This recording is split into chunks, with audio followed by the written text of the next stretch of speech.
믿는 자도 은총에서 떨어질 수 있는가? 이러한 타이틀을 가지고 공부를 하려고 합니다. 유효적 소명을 받아서 하나님의 말씀을 듣고 믿어 성령의 인치심을 받은 사람도 타락할 수 있느냐? 이거에 대한 공부입니다. 우리 먼저 히브리서 6장 5절로 6절을 읽어보십시다. 하나님의 선한 말씀과 내세의 능력을 맛보고 타락한 자들은 다시 새롭게 하여 회개케 할 수 없나니 이는 자기가 하나님의 아들을 다시 십자가에 못 박아 현저히 욕을 보임이라. 유효적 소명에 의해서 하나님의 말씀을 듣고 믿어 성령의 인치심을 받아 하나님의 자녀가 된 사람은 타락할 수 있느냐 없느냐 하는 논쟁은 그 논쟁의 뿌리가 무엇이냐 하는 것부터 알아야 합니다. 그 다음에 의지에 대해서, 인간의 의지에 대해서 이해를 또 해야 합니다. 깊고 깊은 공부니까 정신을 집중해가지고 끝까지 잘 공부를 하시기 바랍니다.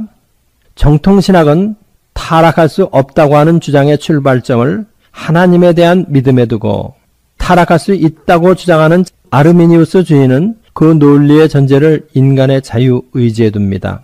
그래서 이 논쟁은 작게는 하나님의 주권과 자유의지의 문제지만 넓게는 신본주의 신학과 인본주의 신학의 논쟁이기도 합니다. 이 질문의 대답을 성경적으로 확실히 할 수 있으면 대답은 저절로 되리라고 저는 믿습니다. 먼저 정통주의와 알미니우스주의에 대해서 간략한 공부부터 시작해 보십시다. 설명에 들어가기에 앞서서 정통주의와 신정통주의를 구별해야 돼요.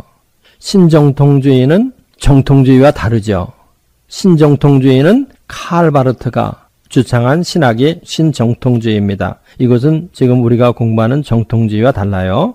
정통주의는 예수님으로부터 시작하여 사도 바울로에서 어거스틴으로 해서 칼빈으로 이어지는 신학이 정통주의고 신정통주의는 칼 바르트로부터 시작된 거예요.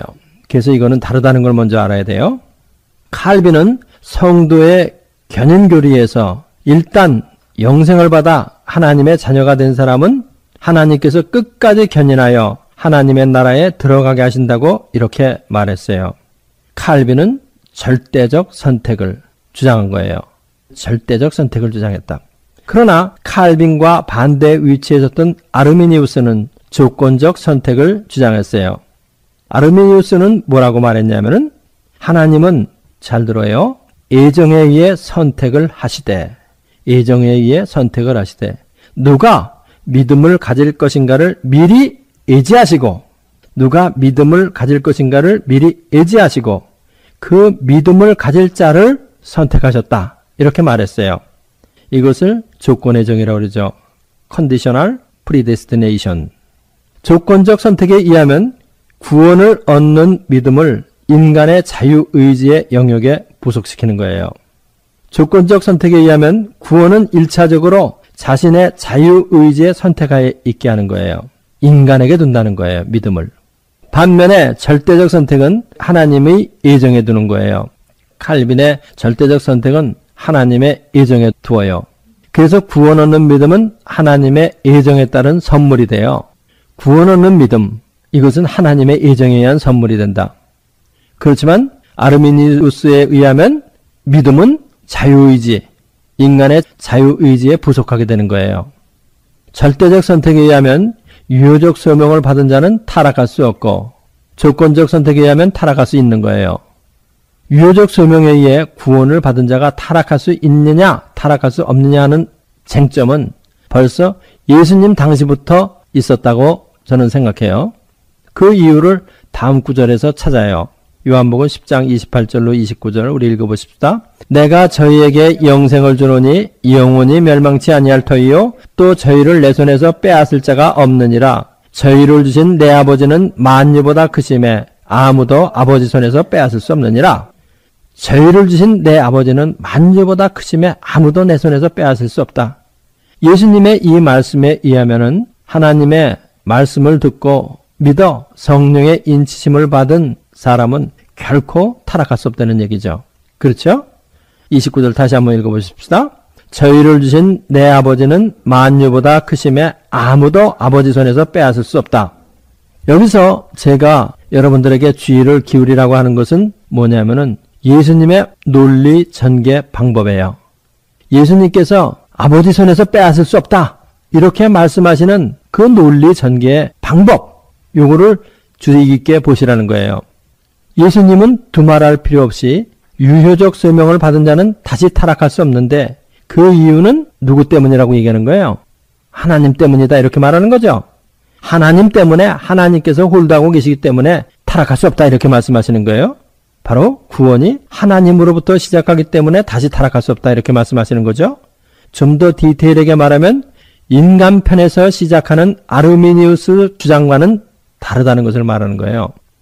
예수님은 하나님 편에서부터 구원이 시작되고 있기 때문에 타락할 수 없다, 이렇게 말씀하신 건데, 아르미니우스는 인간의 자유의지에 그 믿음의 근원을 두었기 때문에 이게 다르다는 거예요.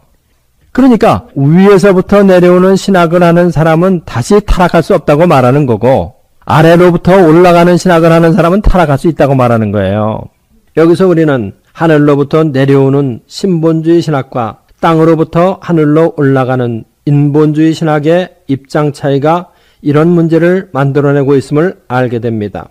요 근래에 크리스찬 투데이에서 한국의 신학을 이끌어가는 사람들을 인터뷰한 것을 제가 읽은 적이 있어요. 입력일자가 2010년 9월 15일이라고 되어 있어요. 진보신학을 대표하는 주재영 박사가 이런 말을 하는 것을 제가 읽었어요. 기자가 보수와 진보를 아우르는 신학이 가능한가, 이렇게 묻자 주재영 박사가 뭐라고 대답을 했냐면은 불가능하다. 보수 신학이 위로부터 내려오는 신학이라면 진보 신학은 그 반대라 할 수 있는데 이 둘을 섞어서 동시에 올라가고 내려오면서 신학을 할 수는 없다, 이렇게 말했어요. 여기서 제가 지적하려고 하는 것은 뭐냐면은 보수 신학은 위로부터 아래로 내려오는 신학이라면 진보 신학은 아래에서부터 위로 올라가는 신학이다, 이렇게 말한 거예요. 보수 신학은 하나님으로부터 신학을 하지만 진보 신학은 아래에서부터 위로 올라가는 신학이라고 말한 거예요. 다시 말하면 인간에서부터 신학을 시작한다, 이 말이에요. 그러니까 위에서부터 내려오는 신학을 하는 사람은 다시 타락할 수 없다고 말하는 거고, 아래로부터 올라가는 신학을 하는 사람은 타락할 수 있다고 말하는 거예요. 타락할 수 있느냐 없느냐, 믿는 자가 타락할 수 있느냐 없느냐, 그 질문의 근저에는, 그 뿌리에는 이 차이가 있다는 거예요. 아르미니우스는 하나님의 선택을 말하고 있기는 하지만은 믿음을 인간의 자유의지의 선택 아래 복속시키고 그 전제 위에서 논리를 전개해 갑니다. 인간에서 시작합니다. 이렇게 인간에서 시작하는 이런 신학을 뭐라 그래요? 인본주의 신학이라고 그래요. 우리는 여기서 인간을 시작으로 해가지고 인간 중심적으로 설명을 시도하려는, 여기에서 우리의 사고 안에 들어온 타락의 뿌리 원죄를 읽을 수 있어야 한다고 믿는 사람이에요. 원죄의 뿌리가 바로 거기에 있다. 인간에게서부터 시작하려고 하는 데는 원죄의 뿌리가 있다는 거예요. 바로 뭐냐? 지식의 유혹. 하나님이 죽으리라, 이렇게 말씀하셨는데 이브가 먹으면 죽을까 하노라 하는 자기의 사고의 근원을 두니까 그것이 타락하게 된 원천이 된 겁니다. 지금 제가 말하는 것이 무엇인지 잘 이해가 될 거예요. 자유주의 신학, 그 사람들이 그렇게 주창하는 학문의 자유, 하나님을 떠나서 인간으로부터 시작하는 학문의 자유는 무엇이 보장되어 있느냐? 타락이 보장되어 있다는 거예요, 거기에. 인간이 하나님처럼 될 수 있다는 유혹이 인간으로 하여금 하늘로 올라가게 하고 싶은 충동을 느끼게 하고 그런 시도를 하게 하지만 이거는 무엇이 보장되어 있어? 타락이 보장되어 있다는 거예요. 아르미니우스 주의는 도르트 종교에 의해서 이단으로 정죄되었지만 아르미니우스의 후계자들은 지금도 그 주장을 계속하고 있죠. 여기에서 신앙생활을 진지하게 하길 원하는 사람은 자신의 태도를 분명히 해야 할 필요가 있어요. 먼저 진지하게 자기 자신의 태도를 결정하고 그 다음에 질문을 해라, 이겁니다. 자신의 믿음을 하나님으로부터 시작할 거냐? 아니면 인간으로부터 시작할 거냐? 정통신학을 내가 하기를 원하느냐? 인본주의 신학을 할 것이냐? 그거를 먼저 결정을 내리고 그 다음에 시작을 하려는 거예요. 우리 예수님은 위로부터 내려오는 신학을 하신 분이에요. 하늘에서부터 땅으로 내려오는 신학을 하신 분이에요. 그래서 뭐라고 얘기하셨어요? 요한복음 10장 29절 다시 한번 읽어보십시다. 저희를 주신 내 아버지는 만유보다 크심에 아무도 아버지 손에서 빼앗을 수 없느니라. 우리 예수님은 어디서부터 신학을 시작하셨어요? 아버지 하나님으로부터 시작을 한 거예요. 하늘로부터 내려오는 신학을 하신 예수님은 유효적 소명을 받은 자는 하나님 손에서 빼앗을 수 없다. 믿는 자는 은총에서 떨어질 수 없다. 이렇게 말씀하셨다고 저는 믿어요. 여태까지 말한 것을 가지고 히브리서 6장 5절로 6절을 결론을 내려보십시다. 6장 5절로 6절 읽어보세요. 하나님의 선한 말씀과 내세의 능력을 맛보고 타락한 자들은 다시 새롭게 하여 회개케 할 수 없나니 이는 자기가 하나님의 아들을 다시 십자가에 못 박아 현저히 욕을 보임이라. 여태까지 공부한 것을 가지고 결론을 내리면 이 말은 어떻게 해석을 해요? 예? 정통신학적으로 이 구절을 해석하면 유효적 소명을 받은 자는 타락할 수 없어요. 그러면 히브리서 기자는 뭐 때문에 이런 말을 했느냐? 이 히브리서는 유대의 기독교인들을 대상으로 쓴 거예요. 오순절 사건 이후 열광적 믿음에 쌓여있던 유대의 기독교인들은 시간이 지나면서 핍박으로 인해 약해져 가고 있었어요.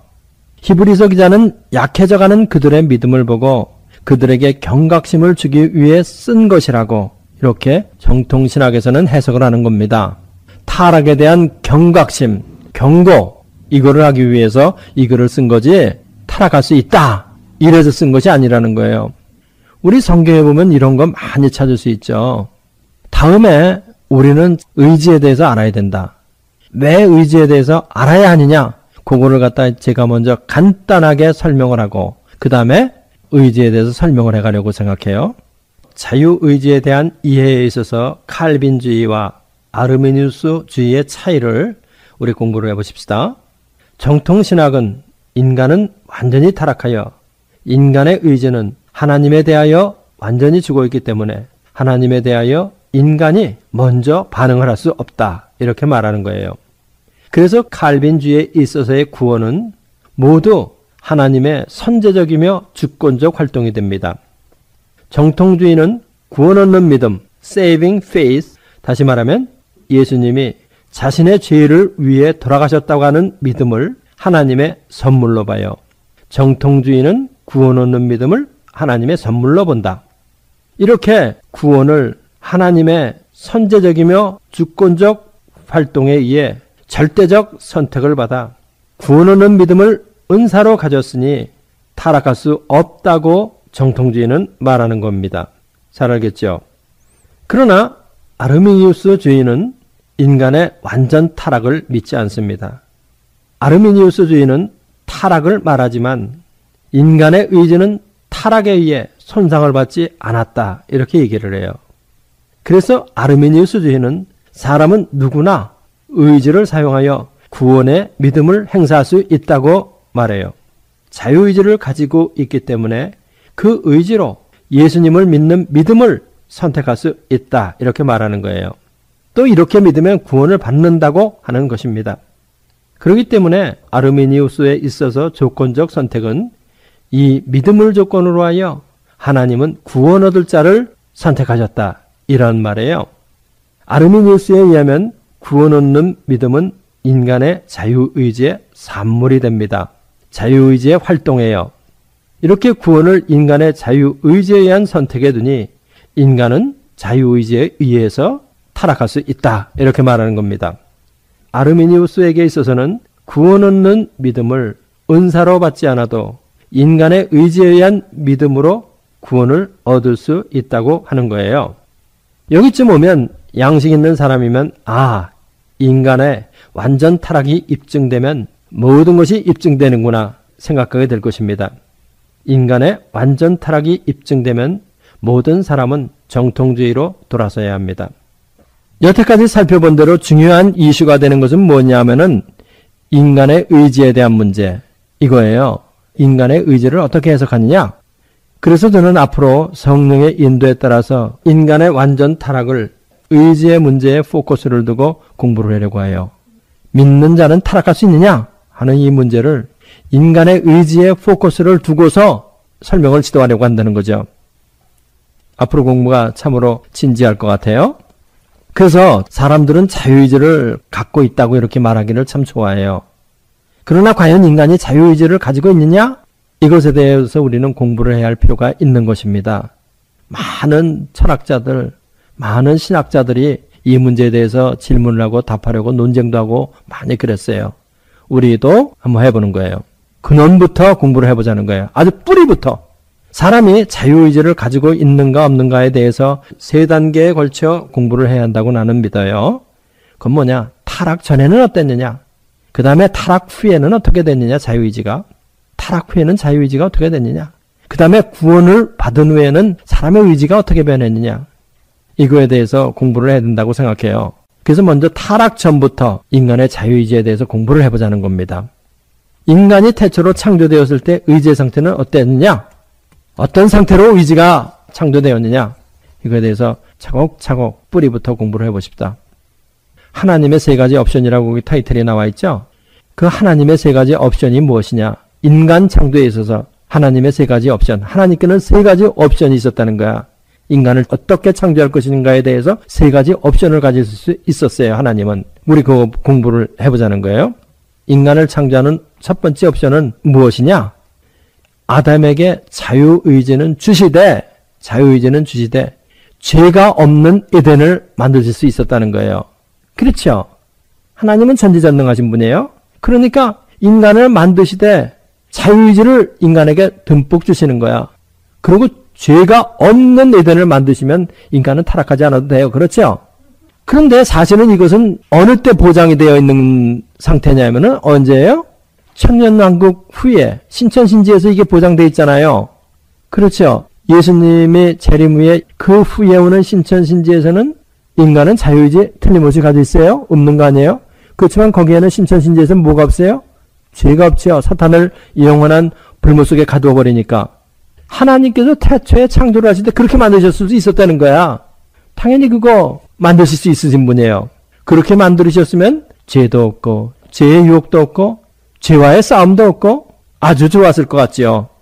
하나님께서는 처음 에덴을 만드실 때 그렇게 만드실 수 있었다는 거야. 죄도 없고 죄의 유혹도 없고 죄와의 싸움도 없는 그런 곳으로 만드실 수 있었다.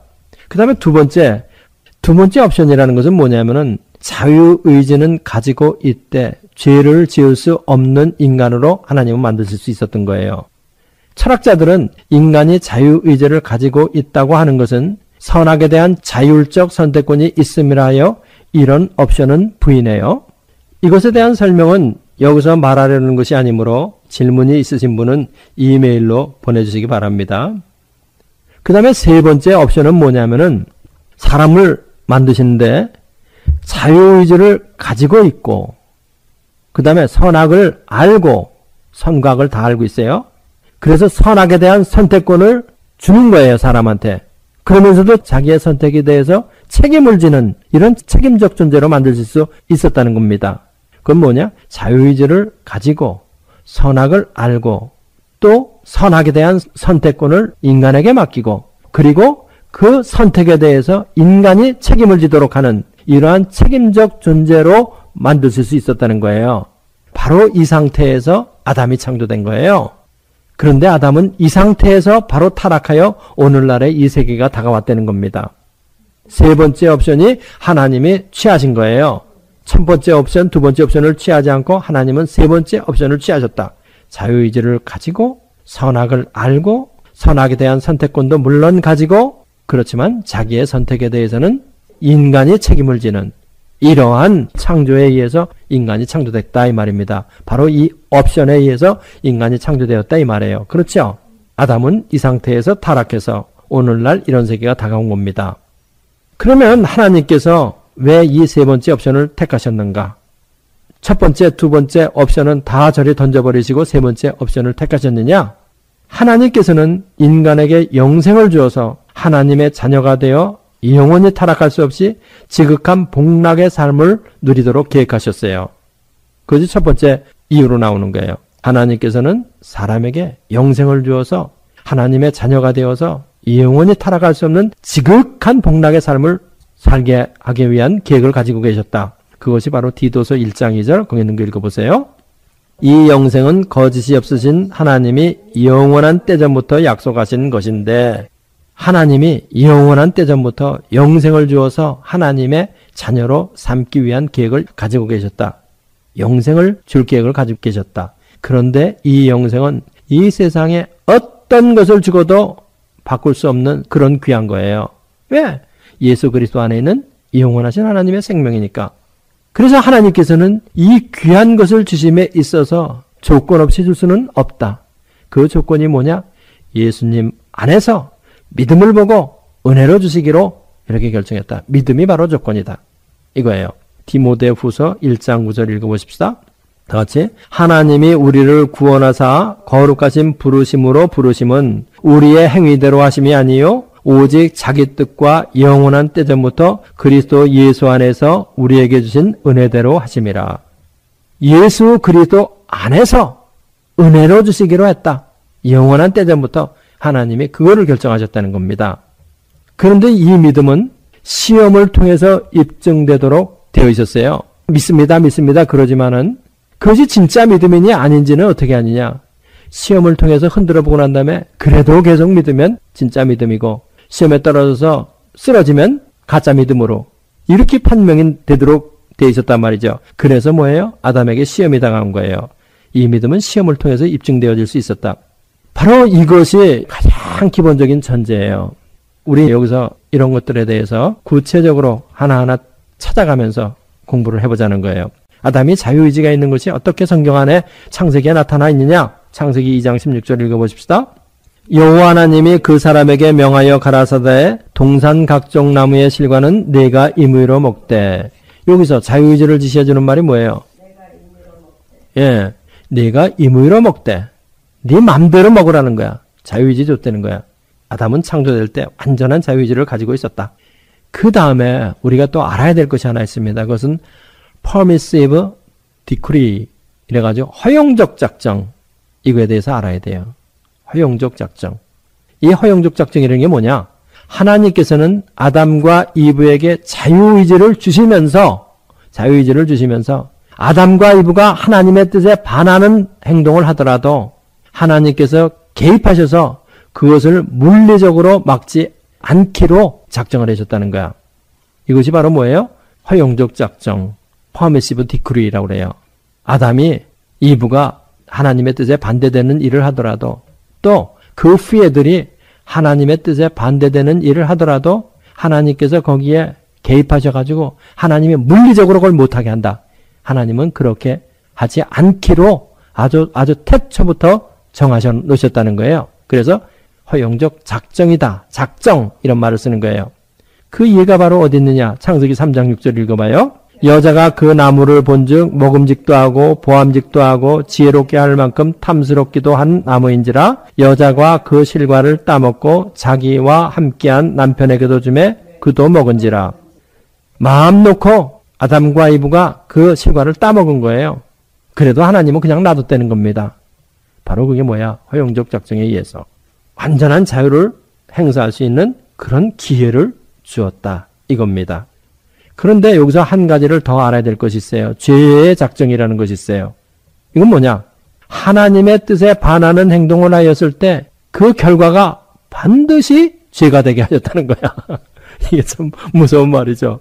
하나님의 뜻에 반하는 행동을 했을 때 그거 반드시 죄가 되게 만들어 놓으신 거야. 그래서 로마서 5장 12절에는 뭐라고 얘기했어? 다 같이. 이러므로 한 사람으로 말미암아 죄가 세상에 들어오고 죄로 말미암아 사망이 왔나니 이와 같이 모든 사람이 죄를 지었으므로 사망이 모든 사람에게 이르렀느니라. 하나님의 뜻에 반하는 행동을 하면 그것은 반드시 죄가 되게 하셨다. 그래서 죽게 만들었다 이겁니다. 다음에 우리 간단하게 아담이 타락하는 과정 이런 것도 또 공부를 해보십시다. 아담의 타락하는 과정 뱀의 말을 보면 하나님이 참으로 너희들로 동산 모든 나무의 실과를 먹지 말라 하더냐? 그러니까 그 이브는 뭐라고 대답했어요? 동산 중앙에 있는 나무의 실과는 하나님의 말씀에 너희는 만지지도 말고 먹지도 말라. 너희가 죽을까 하노라. 하나님께서는 먹으면 정령 죽으리라고 하셨는데 죽을까 하노라 하는 인간적 이해의 범주로 내려왔다. 이거를 제가 지적하려고 그러는 거예요. 여기서. 바로 이것은 무엇이냐? 신본주의에서 인본주의로 내려왔다는 거예요. 하나님 중심에서 인간 중심으로 내려왔다는 거예요. 거기에는 타락이 바로 보장되어 있다. 아르미니우스주의가 그 이론 자체 안에 있는 인본주의적, 합리주의적 성질 때문에 결국은 유니키안주의, 유니테리안주의로 병합돼 가지고 철저한 자유주의로 타락하는 그 결과가 된 거, 그것이 바로 이해예요. 아르미니우스는 자기의 신학의 타락을 미리 예언했다고도 볼 수 있어요. 믿는 자도 타락할 수 있다. 내 신학도 타락할 것이다. 자기의 신학의 갈 길을 예언했다고 볼 수 있다는 거죠. 이제 불신앙에 의한 타락, 우리 이거에 대해서 공부를 해보십시다. 창조시부터 하나님으로부터 믿음의 선물을 받은 아담은 뱀이 정령 죽지 아니하리라 이렇게 유혹할 때 자신의 거룩을 믿음으로 보존해야만 했어요. 그런데 아담은 불행하게도 뱀의 말을 들은 겁니다. 하나님의 말씀에 대한 믿음에서 떠나고 뱀의 말을 믿었다. 신본주의에서 인본주의로 내려온 그것 때문에 타락한 거예요. 하늘에서부터 인간으로 내려왔기 때문에 타락한 거예요. 불신앙에 의해서 자유의지가 오용되어 선택을 잘못한 거라는 거예요. 의지의 오용이다. 아담의 타락은 의지의 오용이다. 의지를 잘못 사용했다는 거예요. 어거스틴이 한 말이죠. 불신앙에 의해서 자유의지가 오용되었다. 미스유즈 되었다. 여태까지 공부한 거를 다시 한번 정리를 내려보십시다. 태초에는 자유의지가 있었다. 그 다음에 자유를 유지하는 것은 하나님의 말씀에 대한 믿음의 기초를 두고 있었다. 하나님의 말씀에 대한 믿음의 그 기초를 두지 않으면 흔들려가지고 그 다음에 타락의 길로 갈 수밖에 없었다는 거야. 신본주의에서 인본주의로 내려온 것이 타락의 시작이다. 바로 이것이 지금까지 공부한 것에 대한 결론입니다. 기도하십시다. 할렐루야. 우리 아버지 하나님 감사합니다. 성령으로 역사해 주시고 또한 지혜로 충만하게 해주셔서 우리가 이 귀한 말씀 잘 깨달아 알고 이해할 수 있도록 축복을 내려 주옵소서. 믿습니다. 예수님의 이름으로 기도합나이다. 이 성경 공부를 하신 분은 곧바로 라이크 버튼을 눌러주세요. 여러분의 수고가 하나님 나라 확장에 큰 도움이 됩니다.